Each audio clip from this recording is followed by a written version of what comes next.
Welcome to the 1 Million Years of Joy podcast. I'm Dr. Andrea McKeown, your host, and my intention is to inspire you to find more joy in your life through the stories from our guests and the science on joy and purpose.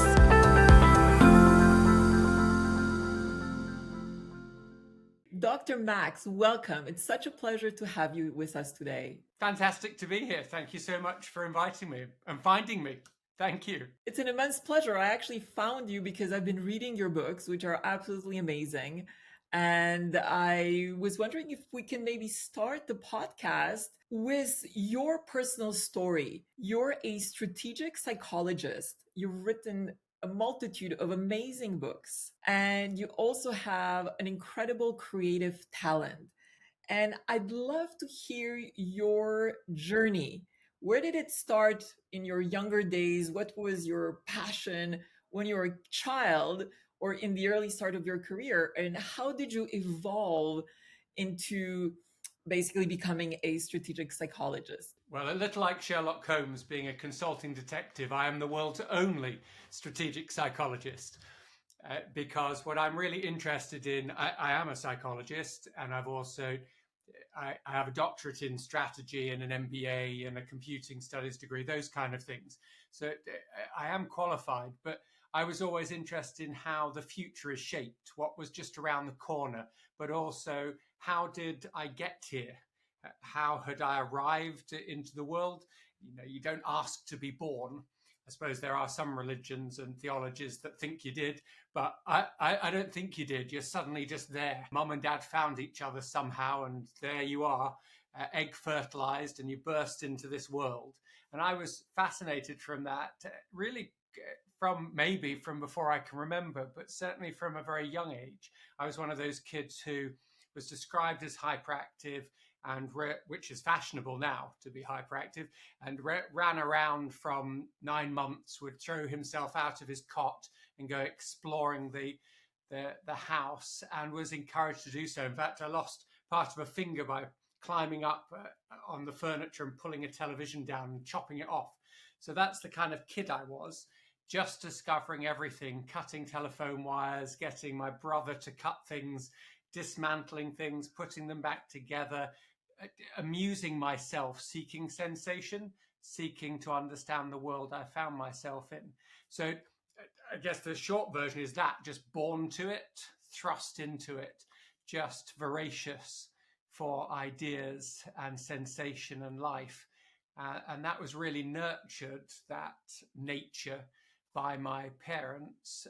Both of them, my father would bring home, he worked in the newspaper industry, long answer to a short question, but newspaper industry, and he would bring home end rolls of the huge rolls of printing paper that print newspapers, and he'd bring those end rolls home, and I would draw freezes of what was happening and what was in my imagination. So rolling stories of anything I saw on television, battles between good and evil, whatever it was, but it was always moving forward, like the Bayeux tapestry, that kind of thing.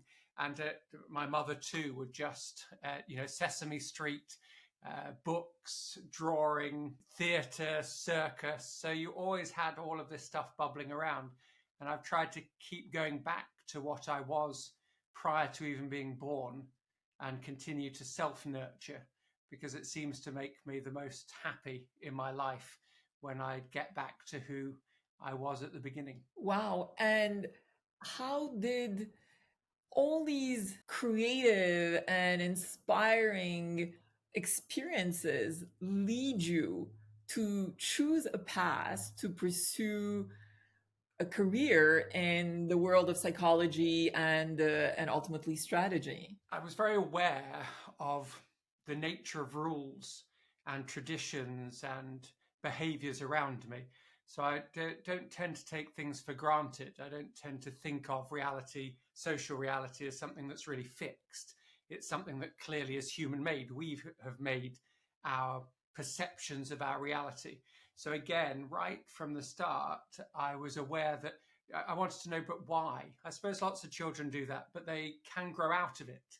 They start to take more and more as just assumed, as factual, rather than question how it is that we think this way. And really, how did we get here again? I was interested in how I got there, biology, but also interested in how we all had got there. Why was I in a school? Why did the school insist on wearing shoes? I didn't want to wear shoes, so I didn't. I grew up in a part of London, North London, that is very creative. It was, at least in my view, like living in the future.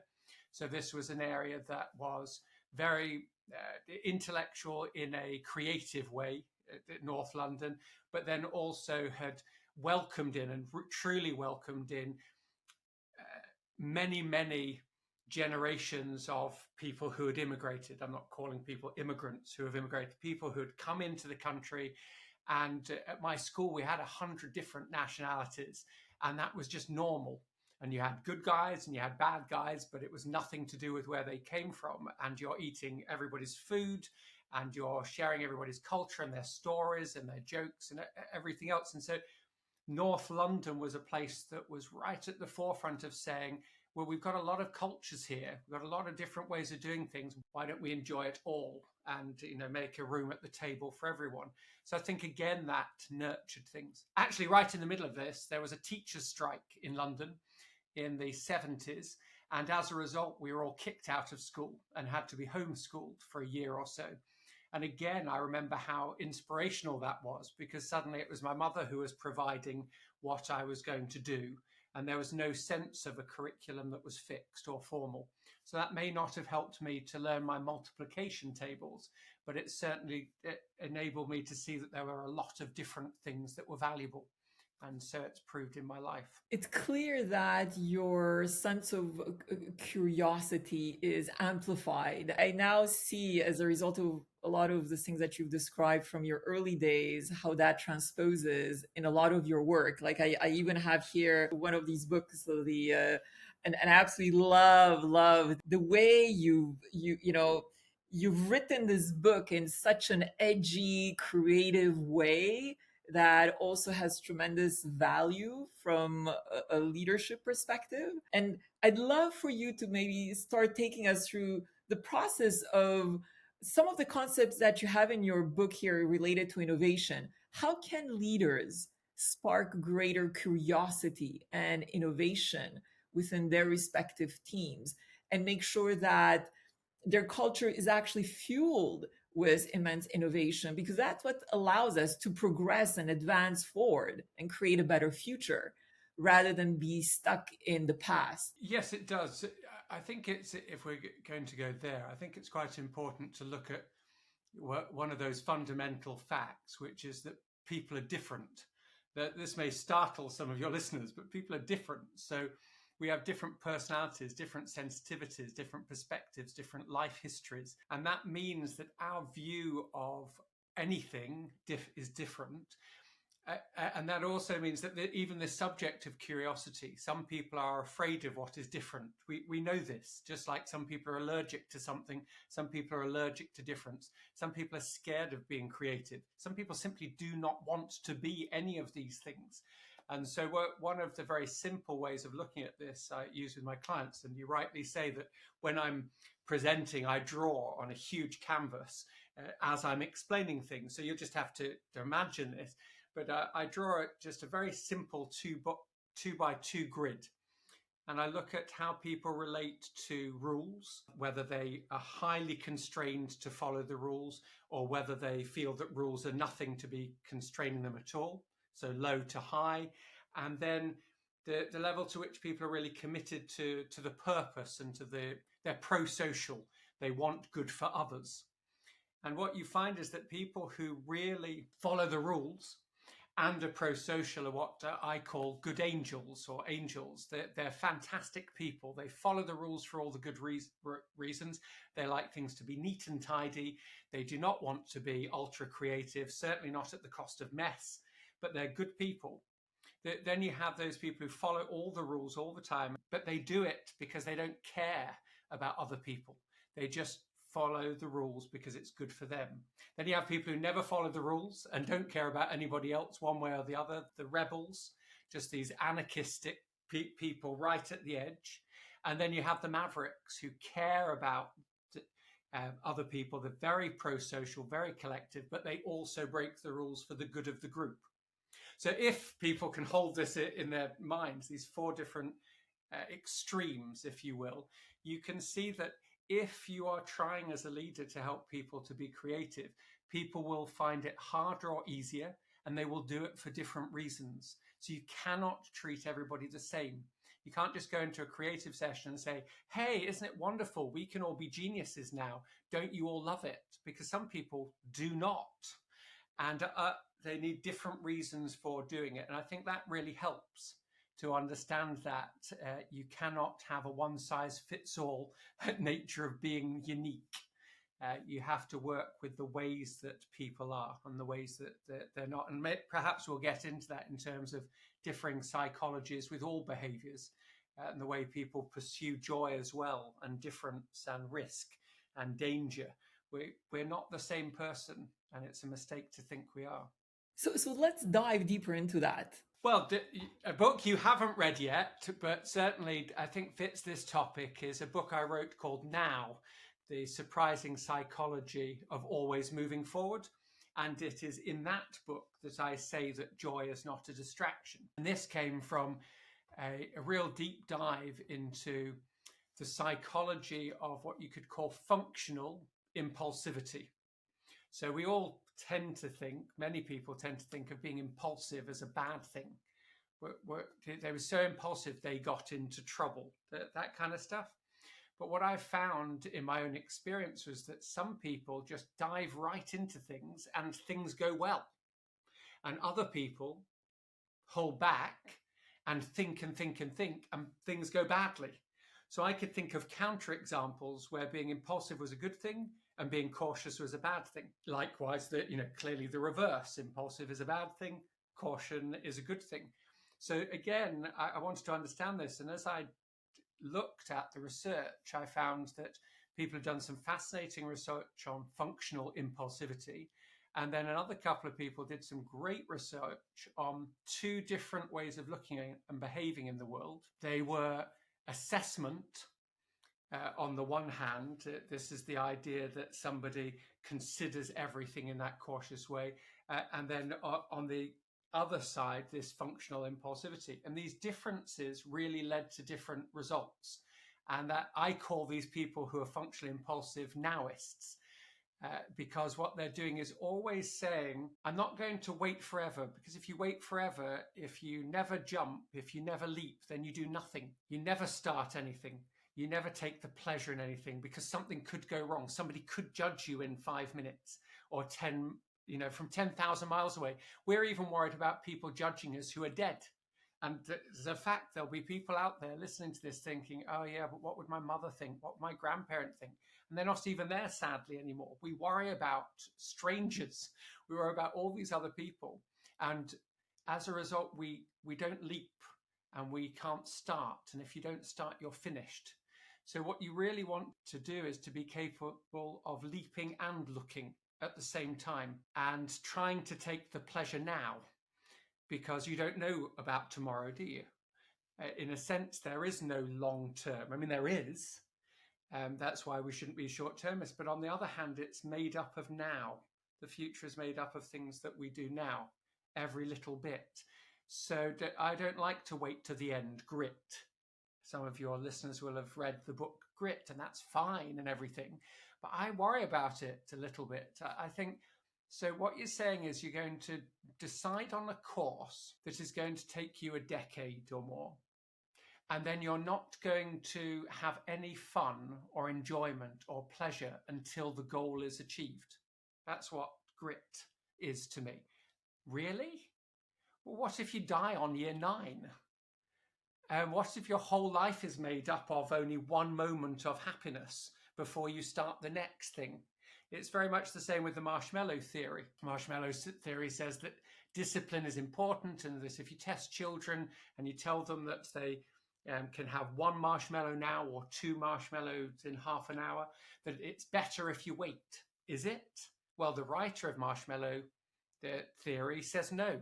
He says it's a really bad idea to be a person who always self-sacrifices, because they never get to eat and they never get to enjoy and they always think about how they could have a little bit better later. Scrooge is an example of a marshmallow, self-disciplined person, because Scrooge does not want to spend his money because he thinks there's always another day to be richer. And it's only when he discovers it's better to spend it in the now and on other people and to have fun while you're alive that he rediscovers himself. So all of those are elements of what I mean by being a nowist, seizing joy now, but also looking for the next step, doing both. It's so interesting what you're saying, because what comes to mind, particularly if we now connect the dots with the strategic work that you do, how do you build a strategy that allows you to propel yourself into a brighter future while enjoying the journey? And often what we see in some organizations is very short-term thinking, which could sometimes be fueled by a survival instinct that we have deep down, rather than focusing on the longer term impact of some of the actions that we're taking. And I was wondering if you can just take us through your view on how can leaders build strategies that leverage what you just said about, being in the now while, still looking to the future, enjoying the journey, and not being too excessively short-term focused, if you wish, to the detriment of building a brighter future in the long term. I think very much things that we do now don't have to be the enemies of what we do later or what we get later. They don't have to be enemies. There doesn't have to be a conflict. I mean, to some extent, you want to talk about future selves.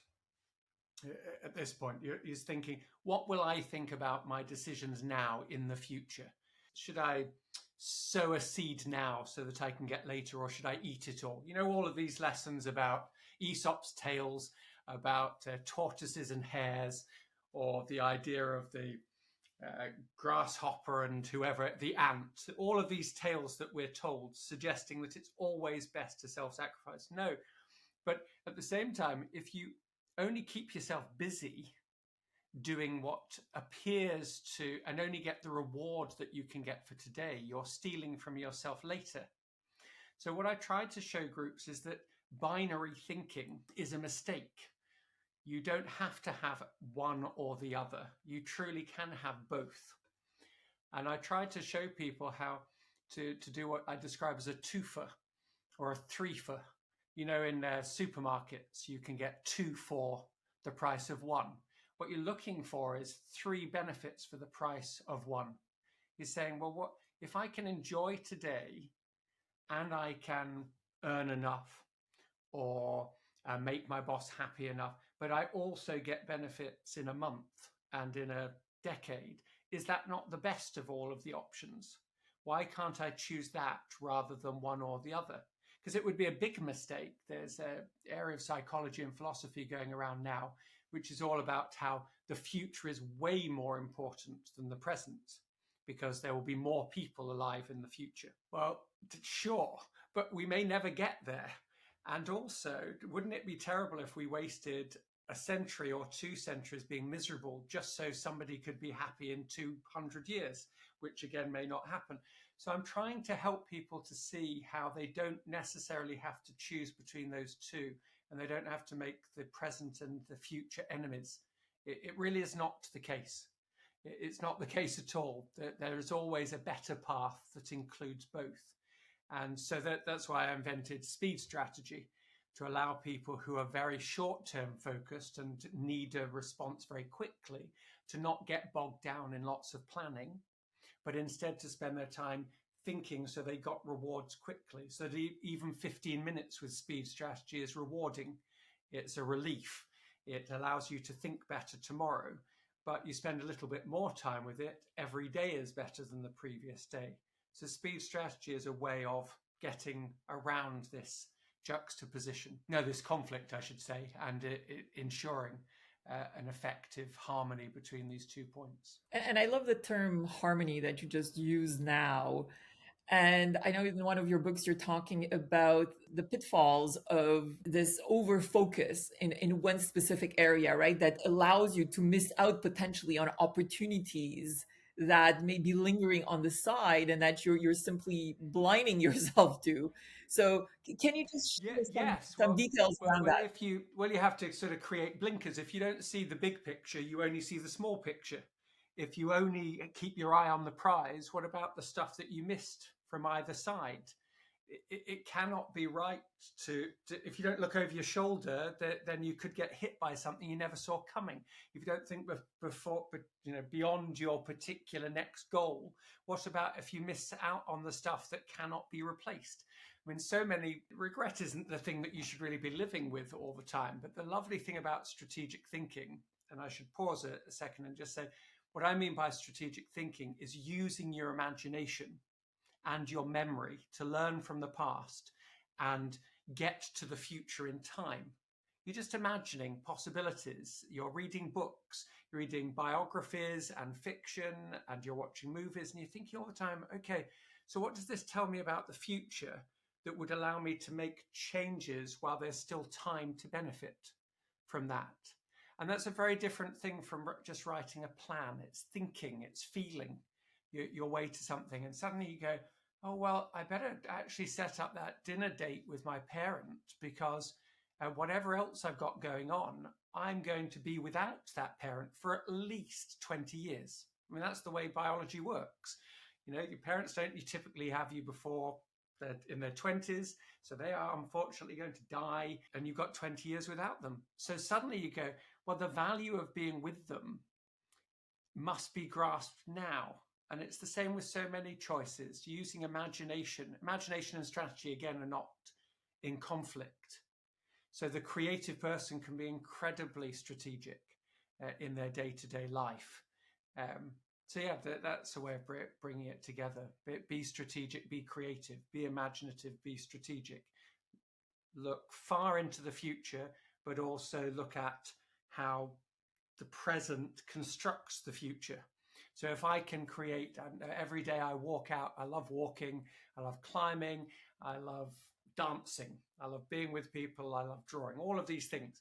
Well, what if I, for the rest of my life, dance every day and go to a party and love it, and that is the rest of my life, one party a day? How can I possibly consider that I've wasted my life? You look back on your life and you go, well, I've just had 10,000 parties. It's amazing.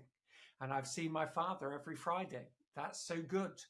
And I have not wasted my time, as you say, or you point out, on over focus. So many books saying, don't be distracted. Well, how about being distracted by life? You should be. Wouldn't it be a bad mistake to spend your whole life doing stuff that isn't important?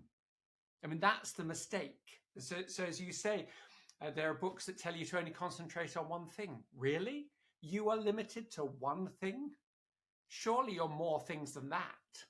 And I think the truth is, even the people who write that kind of stuff know that there's more than that, but they maybe sell into this view that you're only doing good if you sacrifice what you love the most.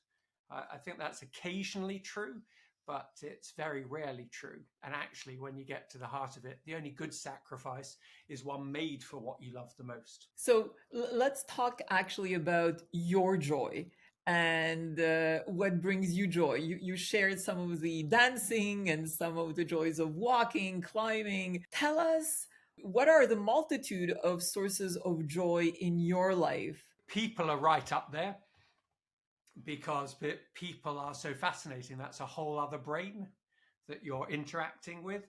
And I think when you see another person, when you really sort of you connect, that's a pleasure. Walking down the road and suddenly two people's eyes meet and you just go, I see you. That's a wonderful moment that is just seized from nowhere. But this and given mutually. But the same is true of all life. People are so variable and interesting. So don't waste that. I think allied to that is your own brain. I mean, I love just amusing myself. If you suddenly grab something, I mean, if you just grab something and you just amuse yourself. I mean, I'm holding an inflatable here, and suddenly that's funny, and you can make it do things, and you can imagine how it works. Or I'm drawing on the wall behind me, or I find myself out in the garden building a path, and I've never built a path before, and you can feel the soil in your hands, sensation. So I think all of those things, one is seeking to invigorate, to create, to feel, not to be cut off from anything.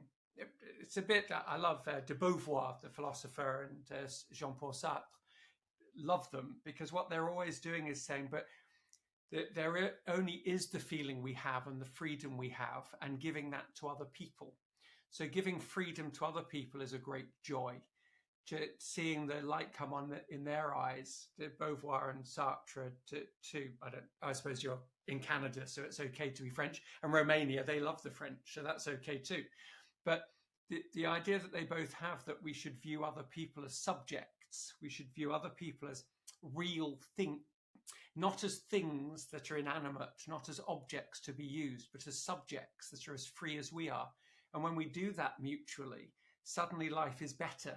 We're offering and helping somebody else to be free, and they're offering and helping us to be more free. That's just terrifically moving, really. It's emotionally important. Everybody's looking for it.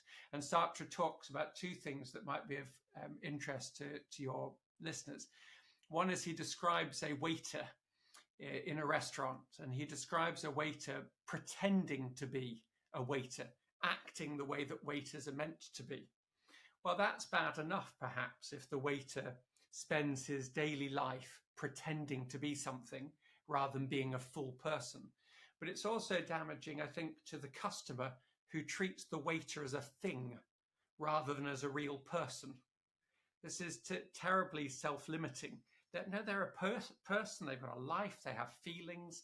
Let's share that rather than just fulfill parts. And I think his other example that I love, he says, imagine a man, both these examples are men, but imagine a person who is leading a miserable life, working in a factory, and they have no experience of anything better than working in a factory. They have so little experience that they can't even imagine happiness. They don't know that it's possible. So they think their life is limited to not being happy. They have no examples available and they see no possibilities. They're not even searching for it. And I think both of these things speak to what brings me joy, is to introduce the idea to another person that you are free to choose, as Sartre says, but only, and I add this from my own work, to the extent that you know you're free, and only to the extent that you are aware of choices and alternatives, specifics that you can follow. And what that means to me is, if I'm not happy, and I've had many periods in my life, periods, days, minutes, seconds, where I'm not happy, I'm bored, frustrated, down, whatever it is, I know there's a possibility of changing that. I know that out there are other choices. I can change my mood, I can change my perspective, I can change my location, I can change my friends. Something is possible, and therefore I keep looking. Joy is a choice, not an easy one, but it's available. And I think saying that to myself and sharing that with others ultimately brings me joy as well. The moment where someone says, oh yeah, I see that, I'm going to choose that a little bit more in the future. As you're talking, one thought that comes to mind, and some of the principles around the different needs. You're talking earlier about how everyone is different, and everyone actually has different needs. It seems like you and I are somewhat similar. I have a need for adventure. So that's one of the fundamental human needs. And some other individuals have a need for security. And while I was working with various teams, and my excitement and sense for adventure to pursue new creative projects, new ideas, new initiatives, it was an adventure that I was excited to embark on. What I came to realize is that my sense of excitement as a leader in that context was actually making some of the individuals in my team that had a need for security very, very stressful. So they were sensing a lot of uncertainty about the future. But the reality is that the future is unknown.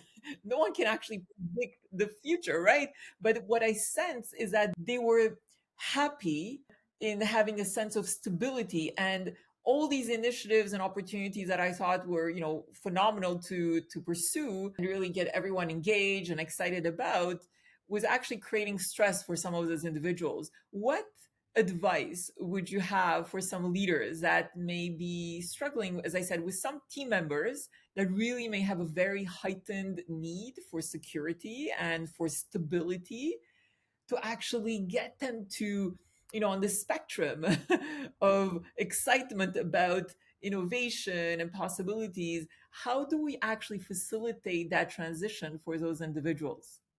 I think it's a great example. If you just consider being tidy and being messy. So I know somebody, and if they come into a space and it's untidy, it's more than just a preference. It really is disturbing their sense of well-being, that the space is messy. So they would have to tidy it up. And I might be the complete opposite. I mean, I like things to be aesthetically beautiful, but I come into a room and I kind of want to mess it up. I want to change something in it. But understanding that these are just, both of them, natural, and I should respect both of these things, and that I should respect the impact on that other person of me messing things up. That, I think, makes the most extraordinary difference. I mean, we talked about it already, but the basic idea that other people are different than you, and that's okay. Live and let live. Allow other people to thrive, so that you can actually get motivated by saying, okay, so how can I make this place tidy? How can I make this place clean for this other person? If another person needs certainty, let me not throw my extreme uncertainty at them. Let me instead help them from where they are. There's a great theory of learning that suggests that we can only really move from where we are just a little bit at any one time. We know that's true, because think how slowly we learn. I mean, we all change, but usually we only change in the direction that is comfortable for us. So, but we don't change in the reverse direction. So it's hard for me to become super tidy. It's hard for this other person to become super messy. It's hard for you to stop adventuring, and it probably would be soul destroying to you. And it's hard for those other people to let everything go. So I think by acknowledging that, we can start to help them to only step a little bit into that change, but also on their terms, that we're not pushing them, we're not punishing them, we're not shaming them, we're not lurching it, we're not labeling them by saying, oh, you just can't even, why aren't you just a bit more adventurous? I mean, people who are into education love to tell other people they should turn their hobby into a degree. People who are into adventure are always saying, no, oh, I know you went for a walk, but you really should go on a mule across South America. We're always one-upping. How about just start from where they are and say, oh, that's really interesting. What's it like living as you? What turns you on? What do you love? What do you hate? Far better to start there than this idea of shaming, which it really doesn't work in the end, because it just rebounds, doesn't it? It just rebounds. People don't like it. I'd hate to be put into a box and told I couldn't be creative. I'd hate it. So why should anybody else feel that they are doing something wrong if they don't fit my particular set of personality priorities? And in an organizational context, when we're pursuing new ideas, new projects, some may reach a point of success and others may reach a point of failure. What are your views and what can you share with our audience in terms of rewarding as much and celebrating as much the successes, but also the failures and the lessons learned from that? Thought a lot of things, but one of the things I thought of most was the company Alacy, who are an Italian design company. I've written about them before, but what they did, there's two brothers, Italian brothers, and they design things. So some of your listeners might be aware of them. Lots of there's a watch, there's kitchen equipment. It's all brilliantly well designed. When I say brilliantly, it looks different. It's a bit weird. It's a bit interesting. I love the colourful. brand. There's some watches that don't work, that kind of stuff. And what they discovered was that in order to be on the cutting edge of design, which they needed to be in order to work because that's what fit the brand, they needed to be close to failure because that's where the cutting edge is. And therefore, they had to have a certain number of disasters. a certain number of real howlers in order to be successful, because you've got to fall off the edge. If you're going to walk on a tightrope, you have to be prepared to fall. If you're going to climb a mountain, you have to be prepared to fall. That's the nature of it. So what they said was that they wanted a set a corporate target of 2 to 3 fiascos a year. So they wanted to make that many mistakes, but they had a scale too, from little error to fiasco. And then, so that was a start. That was viewed as success. The failure was a success. But then what they did is try to shape the way that they did things so that a fiasco did not become fatal failure. They wanted to be able to do the learning thing and the experimental thing, but not risking the whole company. So they had short runs of production so that they could be flexible. We'll only make so many of these. They produced a museum of failure, so that any of those failures would go into the museum and they could charge people to come and look at their failures. They had a coffee table book full of the fiascos so that it was part of their branding. So they found ways of making this normal. So in science, failure, if you're trying an experiment, you are seeking failure because you want to know what works and what doesn't work. But it's not really failure, is it? It's just experimental findings. So I think in an environment, if you can decide what failure means to you, is it an experiment? Is it a risk to the company's survival? And decide on different types of failure. You don't want repeated failure, for instance, because you don't want to keep making the same mistake forever. You don't want to keep invading the wrong country. I think this would be best to avoid.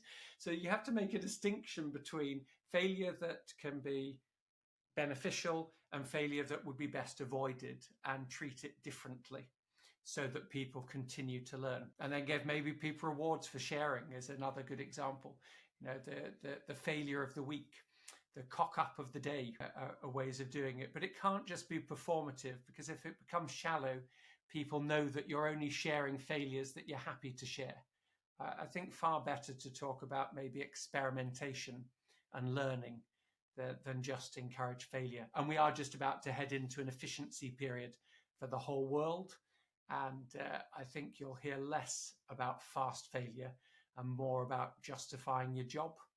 So I don't want to mislead people into thinking simplistically that it's always a good idea. But what I will say is that people who are bold and say fail twice but succeed once big get promoted more often than people who never have failures and never have successes. So sometimes safe is not safe. Can you share with us a story that was a huge learning opportunity for you, that propelled you forward to a completely new level as a result of that experience? Well, so many. The one that came to mind was I was in a Hong Kong hotel, and I said to the client, didn't believe that the people who worked in hotels were creative. They kind of viewed them as just automatons, robots, people to be told what to do, just bodies. And they said that was the reason that people didn't innovate more, was that basically our people are not creative. And I shared this story with the guy that was on reception. And I said, it's weird. I don't know what to do about it for tomorrow, because your leadership of your entire company doesn't think any of you people who do the work are creative, and they don't think you're interested either. And he said, he was of course suddenly alert, and he said, well, we can help. And his colleague, she said, well, of course we can help.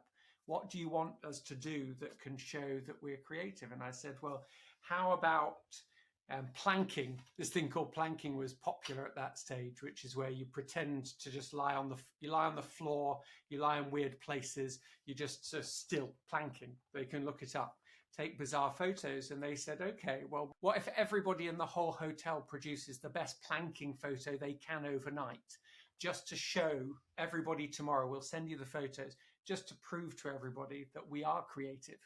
And that's what they did. And all through the night, my phone kept sort of making a noise as each photo came in. They took photos in the street, they took photos in the laundry, they took photos on the roof, they took photos in the neighboring hotel, in the restaurant that was next door. All of these bizarre photos kept coming in. And the next day, when I shared my presentation was full of photos of their employees in this hotel being creative and saying, we want to be listened to. And I think that the reason this was learning for me was I discovered, one, that if you share what you want to accomplish and you're sincere to other people, it is really human nature to want to help you. But if you do not make it clear, if you're not at all vulnerable what you mean and what you need, nobody can help you. Or if they try, they don't do the right thing because you didn't make it clear. So that's what I learned, and I've used this ever since, really. I've just said to people when I don't know or when I need their help, and people have been remarkable, I mean, really around the world, at saying, well, let me help. And you have that connection and you just feel, wow, people are wonderful. People can help. You're not alone, ever. So I know that my experience is not everybody's experience, but at the same time, I think it's available to everybody. Discovering just what vulnerability can bring you if you help other people to be free together. I really loved your example, and it started with someone believing that the employees were not creative. Sometimes it is actually the employees themselves or an individual that may doubt their own creativity. So it's not necessarily coming from external sources. What advice would you give someone to not have that view that I am not creative? How can we create that mental shift? Any specific advice? I think as a starting point, just understanding that your own life proves that you are, that living is a creative act and process. We make our own lives with what is made of us. We're given a situation, we're born, and we make our lives. We make ourselves. We've made it up. We've imagined and created it. And I think it's the reason in the strategy book I suggest that we're all strategists. Humans are strategic already. The question is whether you can be a better strategist. And I think the same is true for being creative. The question is whether you can be more effective at being creative in ways that bring you joy and bring you better outcomes. So I think when people realize that, then you're not giving them something impossible. You're moving them from what they already know and feel towards something better. The other thing, though, if you are the person trying to help someone do that, is find somebody who is naturally good at embodying that, so that people can feel it rather than being told it. If you tell people to be creative or strategic or take risks or to adventure, but you've never helped them feel it and they've never seen it, then they're like that person stuck in the factory. They have no templates, no schemas, no mental models, no examples to follow. So I think both take it from their own life so that it is from them, not foreign to them, and then also introduce them to other schemas so that they can say, oh yeah, I can borrow that. I can do that little bit. I can use that. That's how it feels. It feels good. This feels good. I want to do more of this. Don't deliver boring creativity presentations is one of my pieces of advice. Don't do it. Don't do it. Let people feel it instead. So on this specific topic of strategic thinking, what advice would you have so individuals can apply greater strategic thinking to their own lives to bring greater joy to their own personal lives, but also greater joy to those around them? Well, make friends with your future self and with your past selves and bring them together to have a chat is the overall advice. We can do that. But also maybe a practical piece. I think I did create Speed Strategy, which anybody can download for free. And I think I'll be a bit more American in suggesting people actually do it. Since I created it, a reader of the strategy book messaged me once, and he was at an airport. That's where he bought the book. And he said, listen, I have a 7-hour flight to New York. I've got to come up with an amazing strategy between now and then. Is it possible to do it that quickly? And I thought for a moment and concluded that of course it was possible. And I jotted down on a napkin, genuinely a napkin, 7 questions that you should ask. And I sort of structured it, took a photo, sent it to him, and that's what he did. And then I popped it into the next edition of the strategy book. And what it does is on one page, it offers you a kind of framework and also a scaffolding for you to improve your strategic thinking. So it asks, where am I? Where do I want to go? What do I need to do? How do I need to do it? How should I measure my progress? What's driving me and what's stopping me? These 7 questions. And at first, when you sort of print out a copy of this and stick it on your wall or use it as your screensaver, it may seem foreign. But before very long, it becomes very natural to ask these questions at all junctures of your life and to ask it continually. You don't need to refer to the piece of paper. You're just saying, okay, what this thing I didn't plan, that I didn't even want, what opportunities does that give me? What can I do next as a result of it? Because I can't change then. It's a kind of a strategic Zen outlook. The past is done, but it has provided resources and lessons. What can I do with it for the future? So I think nurturing your strategic nature is really at the heart of this. And speed strategy is the best way I can suggest to someone who wants to do it to get better at it for absolutely no cost. So you could do that and shape a better future for yourself. Can you share with us what is Dr. Max's better future? What are some of your aspirations to live with no regrets? For mine, well, I suppose to do more of what I do. In that, I want to. Parties are just a wonderful thing to me. So I've been to thousands of them, and I intend doing that more around the world. I suppose there's more travel, there's more walking, more of what just makes me happy. I intend doing another PhD in strategic studies. I decided to do today at some point. Why not? But I also want to spend as much time with my children and the people that I love. I don't have big goals. I think I just have lots of little goals to create the better future. And then I suppose as time goes on, I have 4 children, but they're just edging towards being independent, all of them. And I suppose it's how can you turn that energy then into freeing more people? Because I think we need more strategic thinking in the world. This isn't really just about money or career. Wouldn't it be good if humans who are capable of throwing themselves off cliffs and driving other people over cliffs could get better at thinking better together? I think is right at the heart of it. How do you do that? I mean, you've been in the boardroom meetings, linear structures, people talking at each other, people doing 2 groups of people being equally unhappy, what I call miserable equilibrium or miserable equilibria. How can that be? How can you have 2 groups who are both unhappy when both groups could make each other happy? It's insane. So I suppose my better future is a future in which humanity becomes just a little bit better at being strategic and making each other happy. A kind of existentialist, pragmatic existentialist, consequentialist world in which we are wise enough to think practically about strategy. It's not unreal strategy, it's real strategic, which confronts how we feel to create and shape a better future. For your kids, you mentioned your 4 amazing kids. What would you say is one of the most beautiful gifts that you have been able to give them through their lifetime until now? Well, I mean, I made them all, which was very good of me. I think I could have not. The things I hope they all know that they are real people to me. We would always say that we're not raising children, we're preparing and nurturing adults.